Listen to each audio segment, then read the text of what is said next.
Question number 37. Compute the taxable salary of Srimati Gopi Devi of Kanpur for the assessment year 2024-25 from the following particulars. हमको taxable salary calculate करना है.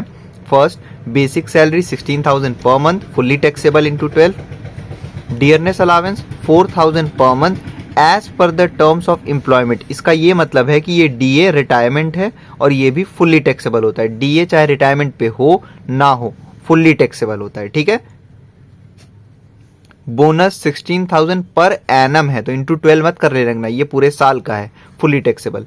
Rent free accommodation provided by the employer at Kanpur, population exceeding 40 lakh, the fair rental value of which is 60,000 per annum, the cost of the furniture provided therein ₹20,000. सबसे पहले तो rent free house की आप जाके video देख लो, इस साल major change आया है और ये मैंने अच्छे से एग्जाम्पल के साथ डिस्कस किया है. ठीक, अब आते हैं इस क्वेश्चन पे. रेंट फ्री हाउस में सबसे पहले हम देखते हैं कि वो कौन से एम्प्लॉय हैं, गवर्नमेंट की प्राइवेट. तो ये है प्राइवेट. जब भी प्राइवेट एम्प्लॉय की बात हो तो उसमें दो कंडीशन होती है. एक कि वो घर रेंट पे लिया हो एम्प्लॉयर और तब दिया हो इनको एम्प्लॉय को, और एक कि एम्प्लॉयर का खुद का वो मकान हो. यहाँ पे तो कुछ नहीं बताया गया है कि वो एम्प्लॉयर ने रेंट पे ले रखा है या एम्प्लॉयर का खुद का मकान है जिसको श्रीमती गोपी देवी को दिया गया है. तो मैंने रेंट फ्री हाउस वाली वीडियो में बताया था कि अगर रेंट फ्री हाउस के साथ पॉपुलेशन की बात हो जाए तो समझ जाना कि ये हाउस ओन्ड बाय एम्प्लॉयर वाली कंडीशन है.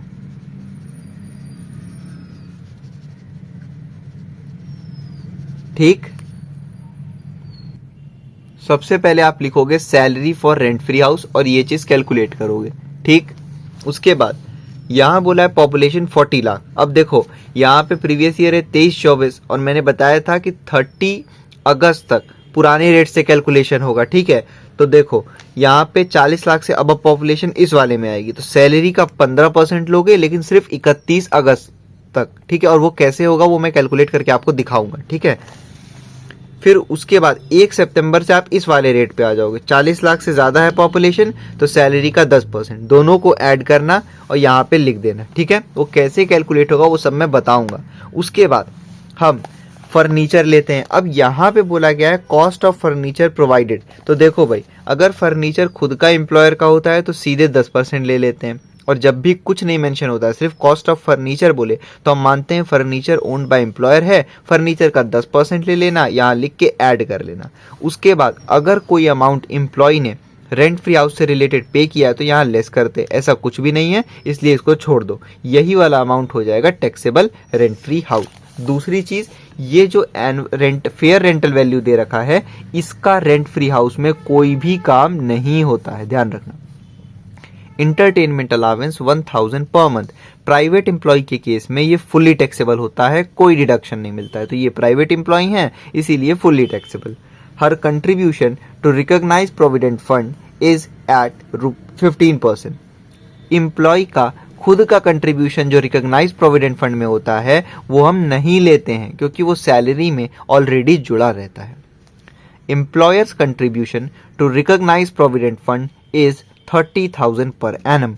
एम्प्लॉयर का कंट्रीब्यूशन आरपीएफ में लेते हैं लेकिन कितना, सैलरी के 12% से जितना एक्सेस हो. कहने का मतलब एक सैलरी का फॉर्मूला होता है, फिर वहां से सैलरी निकालेंगे, उसके 12% तक एग्जेम्प्ट रहता है. अब यहाँ रेट तो बताया नहीं है तो इसको मैं सीधे आपको कैलकुलेट करके बताऊंगा कैसे करना है. ठीक है, interest on recognise provident fund at 9.5% per annum is 19,000. हमने अपने फॉर्मेट में और प्रोविडेंट फंड की अलग से वीडियो में भी पढ़ा है कि इंटरेस्ट आरपीएफ में 9.5% तक एग्जेम्प्ट रहता है, उससे जितना एक्सेस होता है वो टैक्सेबल, तो यहाँ ये एग्जेम्प्ट हो जाएगा और 9.5% है. Free use of a large motor car for both official and personal purposes, a driver is also provided by the employer. Car की भी अलग से वीडियो बन रखी है, आप उसको जाके देख लो तो आपको सब क्लियर हो जाएगा, बहुत इंपॉर्टेंट है. उस वीडियो में भी मैंने बताया था कि ये बोथ यूज वाला ज्यादातर क्वेश्चन में और एग्जाम में पूछा जाता है. ठीक, अब देखो यहाँ बोला है free use of large car, कुछ नहीं बताया कौन कार ओन कर रहा है, तो आप ऐसे जब ना बोला रहे तो आप मानोगे कार ओन्ड बाय एम्प्लॉयर वाली कंडीशन है. फिर कौन से यूज, तो बोथ यूज वाली है. बोथ यूज में आ जाओ भाई. बोथ यूज में दो अलग अलग है, ओन और एक्सपेंस एम्प्लॉयर खुद कर रहा हो या ओन तो एम्प्लॉयर कर रहा हो मगर एक्सपेंसेस एम्प्लॉय कर रहा हो, तो यहाँ पे कुछ नहीं बोला गया है तो हम मानेंगे ओन और एक्सपेंसेस दोनों ही एम्प्लॉयर कर रहे हैं। तो लार्ज कार यानी कि बिग कार का 2400 पर मंथ फिक्स्ड है टैक्सेबल, तो 2400 इंटू 12 टैक्सेबल हो जाएगा। और ड्राइवर भी यहाँ प्रोवाइडेड है तो प्लस 900 पर मंथ ऐड कर देना। ठीक, सॉल्यूशन देखते हैं 37 का। Computation of taxable income from salary for the assessment year, अभी 24-25 चल रहा, मैंने वो लिख दिया है। बेसिक सैलरी कितना है 16,000 पर मंथ, 16,000 को मल्टीप्लाई कर दो 12 से। ठीक, 1,92,000। सैलरी के बाद यहां बोला गया है डीए, और डीए रिटायरमेंट पे है। डीए रिटायरमेंट पे हो ना हो वैसे तो फुली टैक्सेबल है, ठीक है। बाकी यहाँ as per the terms of employment बोला है तो ये डीए रिटायरमेंट पे है। 4,000 रुपए पर मंथ फुली टैक्सेबल होता है। 12 4 48,000 हो जाएगा यहाँ पे, ठीक है। फिर बोनस 16,000, आगे बोला है पर एनम, तो पूरे साल का है ये। रेंट फ्री हाउस, तो इसका हम कैलकुलेशन करेंगे, पीछे आप जाके देख सकते हो, मैंने समझाया भी है। बाकी रेंट फ्री हाउस की अलग से भी वीडियो बनाई है मैंने, और इस साल इसमें मेजर चेंज आया है तो आप जाके देख लो वाली वीडियो, बहुत इंपॉर्टेंट है। वहां पे स्पेस छोड़ दो आप और हेडिंग डालो रेंट फ्री हाउस। सबसे पहला काम, जब भी प्राइवेट एम्प्लॉय को रेंट फ्री हाउस मिले तो सैलरी निकाल लिया करो, salary for rent free house लिख के। फॉर्मूला होता है basic salary plus DA on retirement plus dearness pay plus bonus plus commission plus all taxable allowances given in the question. Basic salary हमने अभी कैलकुलेट की 1,92,000 रुपीज है। Question में DA है और बोला है as per the terms of employment, इसका मतलब ये डीए रिटायरमेंट पे है तो डीए ले लो यहाँ पे, रिटायरमेंट पे ना होता तो नहीं लेते। फिर डियरनेस पे नहीं है, बोनस है 16,000, कमीशन नहीं है। ऑल टैक्सेबल अलावेंस के नाम पे क्वेश्चन में क्या क्या दे रखा है देखो, इंटरटेनमेंट अलावेंस, तो ये प्राइवेट एम्प्लॉय हैं इसीलिए इंटरटेनमेंट अलावेंस फुली टैक्सेबल होगा। इनको per month 1,000 rupees entertainment allowance मिल रहा है, तो 1,000 मल्टीप्लाई बाय 12, ये हो गया 12,000 इंटरटेनमेंट अलावेंस, क्योंकि यहाँ फुली टैक्सेबल है इसलिए यहाँ पे आ जाएगा। ठीक, उसके अलावा और कोई भी अलावेंस नहीं दे रखा है। सैलरी ले लिया हमने, डीए रिटायरमेंट हो गया, बोनस हो गया, इंटरटेनमेंट अलावेंस हो गया। ऐड कर लो इन सबको, 1,92,000 प्लस 48,000 प्लस 16,000 प्लस 12,000, 2,68,000। ठीक, अब देखो असेसमेंट ईयर चल रहा है आपका 24-25, प्रीवियस ईयर हो गया 1 अप्रैल 2023 से लेकर 31 मार्च 2024 तक। समझ में आ गई बात को? तो इस साल इंडियन गवर्नमेंट ने जो रेंट फ्री हाउस में चेंजेस लाए हैं वो है 1 सितंबर 2023 से। तो कहने का मतलब 1 अप्रैल से लेकर सितंबर तक पुराने रेट से कैलकुलेशन, और 31 यहाँ मैंने गलत बोल दिया, फिर से सुन लो। 1 अप्रैल 2023 से लेकर 31 अगस्त तक पुराने रेट से सॉल्व होगा और 1 सितंबर से नए रेट से सॉल्व होगा। ठीक है, तो देखो भाई पॉपुलेशन कितना बताया गया है, 40 लाख से अबव। ठीक, तो जब पॉपुलेशन 40 लाख से अबव बोला गया है तो पुराने रेट में देखो 25 लाख से अबव, भाई 40 लाख से अबव तो इसी में आएगा, सैलरी का 15%। तो यहां लिखो 15% ऑफ सैलरी, ध्यान रखना ये बेसिक नहीं है, ये वाली सैलरी, मल्टीप्लाई बाय अप्रैल मई जून जुलाई अगस्त, पहले के 5 महीने अगस्त तक जो है पुराने रेट से, तो 5 और टोटल महीने होते हैं 12। ठीक, यहां आ जाओ नए रेट से, तो पॉपुलेशन 40 लाख से ज्यादा तो सैलरी का 10%,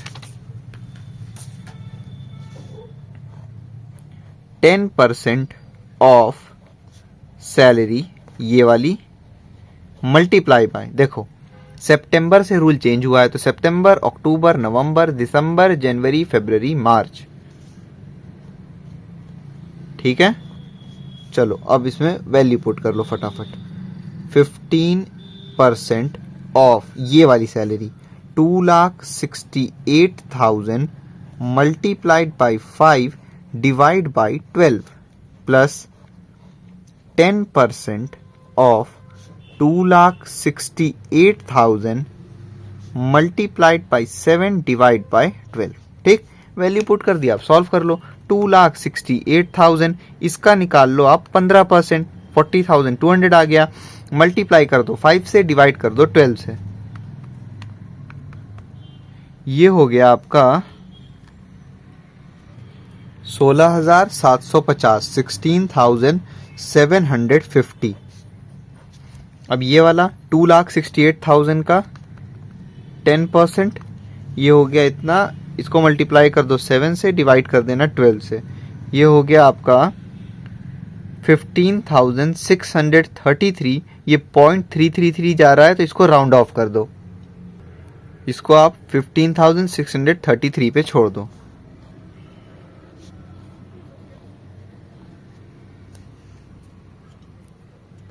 इन दोनों को ऐड कर लो, ये हो गया आपका 16,750 प्लस 15,633, ये हो गया 32,383। ठीक है, और देखो यहां मैं एक चीज लिखना भूल गया, ये हाउस ओन्ड बाय एम्प्लॉयर वाली कंडीशन है ना, तो यहां पे लिख लो।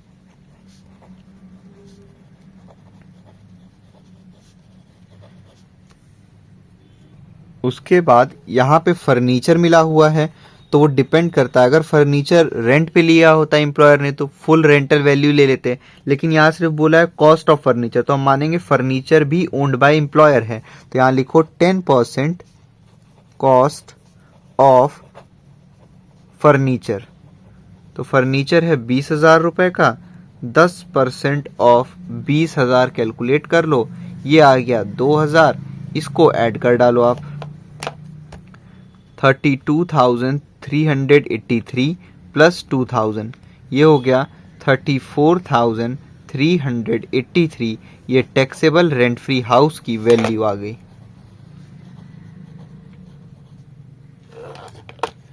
इसको पुट कर दो आप 34,383। रेंट फ्री हाउस के बाद दे रखा है इंटरटेनमेंट अलाउंस, ये प्राइवेट एम्प्लॉय हैं, इसी वजह से फुल्ली टैक्सेबल होगा, इसमें कोई भी डिडक्शन नहीं मिलेगा। हर एम्प्लॉयर का जो खुद का कंट्रीब्यूशन होता है आरपीएफ में वो हम नहीं लेते हैं क्योंकि वो ऑलरेडी सैलरी में ऐड होता है, लेकिन एम्प्लॉयर का कंट्रीब्यूशन आरपीएफ में हम लेते हैं। कितना लेते हैं ये हमने फॉर्मेट में भी पढ़ा है और प्रोविडेंट फंड वाली वीडियो में भी पढ़ा है। In excess of 12% of salary लेते हैं और वो सैलरी का भी एक फॉर्मूला होता है। अब यहाँ पे जो एम्प्लॉयर का कंट्रीब्यूशन है उसमें परसेंटेज नहीं बताया है, तो देखो हम इसको कैसे करेंगे। स्पेस छोड़ दो, यहाँ पे वहाँ स्पेस छोड़ के हेडिंग डालो आरपीएफ, सैलरी फॉर आरपीएफ, ये सब मैंने प्रोविडेंट फंड वाली वीडियो में समझाया है। Basic salary plus DA on retirement plus dearness pay plus bonus plus commission plus all taxable allowances given in the question. ठीक, तो बेसिक सैलरी कितना दे रखा है, बेसिक सैलरी है, ओहो सॉरी, ये आरपीएफ का मैंने लिख दिया भाई। सैलरी फॉर आरपीएफ बहुत ही, ये मैंने रेंट फ्री हाउस का लिख दिया था। सैलरी फॉर आरपीएफ बहुत ही सिंपल है, जिसका फॉर्मूला होता है basic salary plus DA on retirement plus dearness pay plus commission on sales. तो बेसिक सैलरी है 1,92,000। क्वेश्चन में डीए बोला है as per terms of employment, इसका मतलब डीए रिटायरमेंट पे है, वो ले लो। क्वेश्चन में डियरनेस पे है नहीं और कमीशन ऑन सेल्स है नहीं, इन दोनों को ऐड कर लो बस आप। 1,92,000 प्लस 48,000, ये हो गया 2,40,000। ठीक है, अब सीधे हम जो जनरल फॉर्मूला लगाते हैं हम वो लगा देंगे। Employer contribution to RPF RPF यानी कि रिकॉग्नाइज प्रोविडेंट फंड। तो कितना है एम्प्लॉयर ने कंट्रीब्यूट किया? क्वेश्चन ने बोला है employer's contribution to recognise provident fund is 30,000 per annum. सीधे आउटर कॉलम में लिखो। समझ में आया? लेस कर दो यहाँ पे 12% ऑफ सैलरी, बेसिक नहीं, ये वाली सैलरी, क्योंकि सैलरी का 12% तक एग्जेम्प्ट रहता है, उससे जितना ज्यादा रहेगा केवल वो टैक्सेबल। तो 12% ऑफ ये वाली सैलरी 2,40,000, 2,40,000 का 12% ये हो गया 28,800। इसको आप लेस कर लो, ठीक? तो 30,000 माइनस 28,800 ये हो गया 1,200, ठीक है? टैक्सेबल रिकॉग्नाइज प्रोविडेंट फंड, इसको पुट कर दो यहाँ ऊपर। समझ में आ गया? पहले सैलरी निकाल लेना इस फॉर्मूले से, एम्प्लॉयर ने जितना कंट्रीब्यूट किया है वो लिख दो, 12% वाला माइनस कर दो यहाँ पे, ये आ गया टैक्सेबल आरपीएफ। और अगर ये एक्स्ट्रा बता रहा हूं, अगर जैसे यहाँ पे 12% जो है वो मान लो यहाँ पे 30,000 से ज्यादा आ जाता, सपोज करो 34,000 आ जाता, तो क्या यहाँ माइनस में आंसर लिखते? नहीं। अगर 12% एम्प्लॉयर के कंट्रीब्यूशन से ज्यादा आ रहा है तो फिर समझ जाना कि ये एम्प्लॉयर वाला कंट्रीब्यूशन 12% के अंदर है और उसको छोड़ देना। लेकिन यहाँ 12% हो रहा है 28,800, एम्प्लॉयर ने 12% से ज्यादा कंट्रीब्यूट किया है, तो जितना ज्यादा कंट्रीब्यूट किया है उतना हमने यहाँ पे पुट कर देना है। उसके बाद बोला है interest on recognise provident fund, लेकिन हमने फॉर्मेट में ही पढ़ लिया है कि 9.5% तक नहीं लेते हैं, उससे एक्सेस लेते हैं, तो यहाँ 9.5% तक था तो नहीं लेंगे यहाँ पे, ठीक? लास्ट है लार्ज कार वाली वीडियो भी जाके देख लो और बैक करो वीडियो, मैंने दिखाया है कि कैसे अप्रोच करते हैं जब भी कार का क्वेश्चन आए। सबसे पहले देखते हैं ओन कौन कर रहा है, तो यहाँ कुछ नहीं बोला, इसका मतलब ओन बाय एम्प्लॉयर है। ओन बाय एम्प्लॉयर में 3 कंडीशन होती है, ये कौन सी कंडीशन है? बोथ यूज वाली कंडीशन है।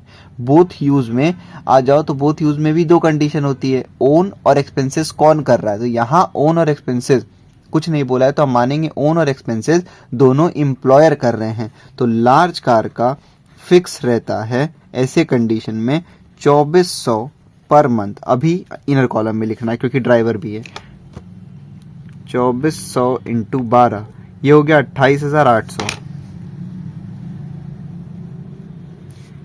ड्राइवर अगर मिला है तो 900 फिक्स होता है पर मंथ, इंटू 12 कर दो,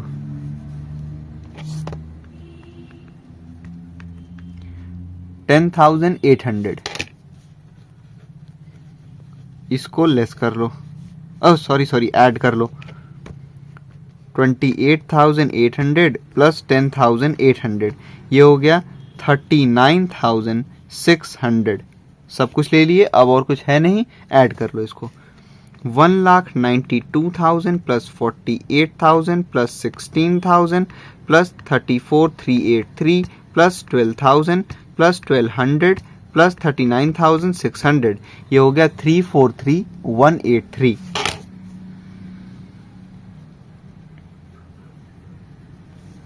ग्रॉस सैलरी